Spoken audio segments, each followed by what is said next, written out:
Всем привет! Сегодня у меня в ремонте микроволновка Клатроник.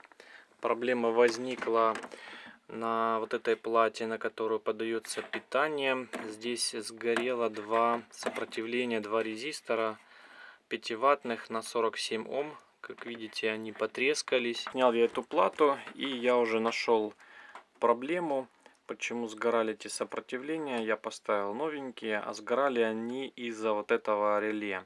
Это реле у меня вышло из строя. Я поставил новенькое. Оригинальное здесь стояло вот такое. 28 вольт. Поставил я на 24. И я специально разобрал это реле, чтобы показать, на каком состоянии здесь контакты. Контакты здесь хорошие, но сгорела сама катушка. Вообще, если я правильно понимаю, вот эти два сопротивления нужны для плавного пуска магнетрона. Вот через оранжевый здесь провод прямо идет на трансформатор сюда.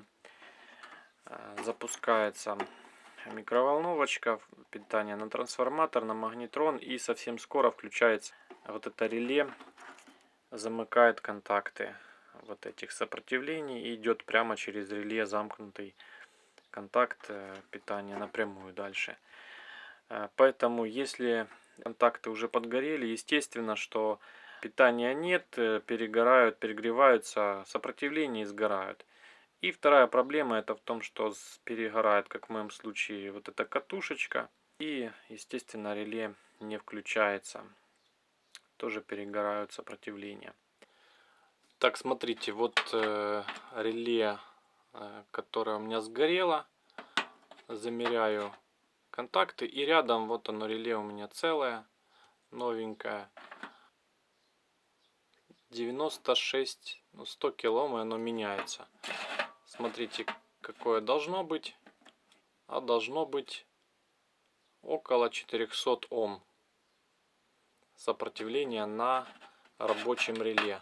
Поэтому реле под замену. Реле я поставил на 24 вольта.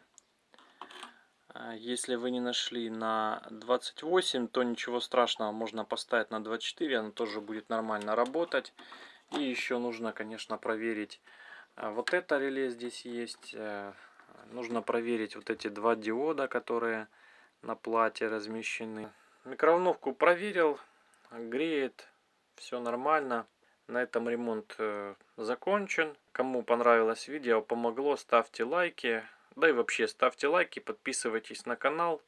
Всем пока.